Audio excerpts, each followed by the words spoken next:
લોખંડી પુરુષ, અખંડ ભારતના નિર્માતા, સરદાર અને કૃતજ્ઞ રાષ્ટ્ર દ્વારા 1991માં ભારત રત્નથી સન્માનિત એવા શ્રી સરદાર વલ્લભભાઈ ઝવેરભાઈ પટેલના જીવનનો આપણે સચિત્ર પરિચય મેળવીએ.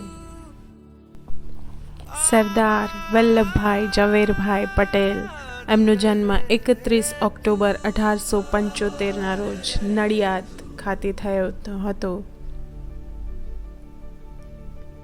વિદ્યાર્થી તરીકે સરદાર પટેલ માતા લાડબા સાથે તેમનું કરમસદનું પૈતૃક ઘર, જ્યાં તેઓ પ્રાથમિક શાળાનું શિક્ષણ મેળવ્યું તે શાળા, હાઈસ્કૂલ ભાઈ વિઠ્ઠલભાઈ સાથે બેરિસ્ટર બનીને આવ્યા ત્યારે તેમના પરિવાર સાથે સરદાર બારડોલીના વિજય બાદ ગાંધીજીએ તેમને રીતસરનું સરદારનું બિરુદ આપ્યું.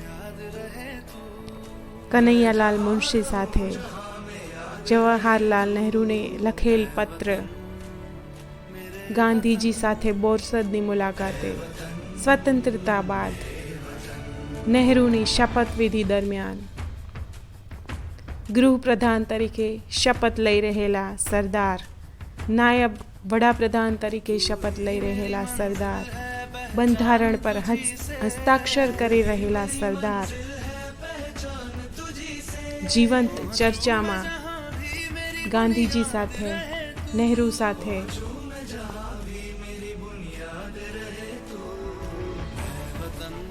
તેમના દીકરી મણિબેન પટેલ સાથે,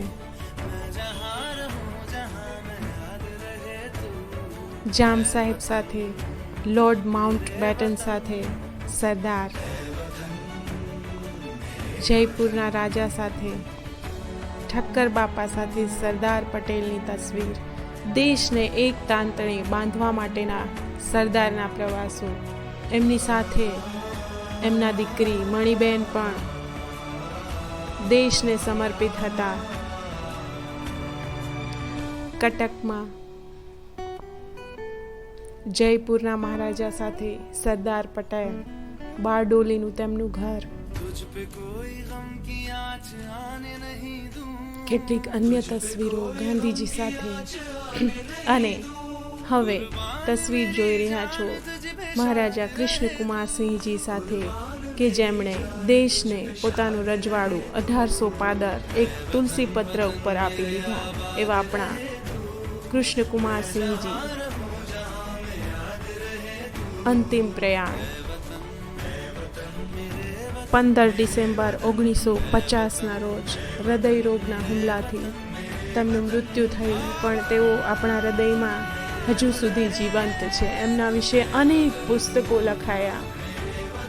કેવડિયા કોલોની ખાતે એમની સૌથી ઊંચી પ્રતિમા, વિશ્વની સૌથી ઊંચી પ્રતિમા, 182 મીટર ઊંચાઈ ધરાવતી વર્લ્ડ લાર્જેસ્ટ સ્ટેચ્યુ બન્યું.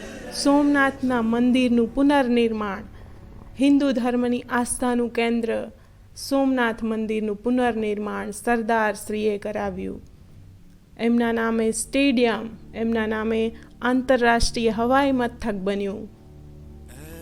આવા લોખંડી પુરુષ એવા સરદારને આપણે લાખ લાખ વંદન કરીએ, લાખ લાખ વંદન કરીએ, લાખ લાખ વંદન કરીએ.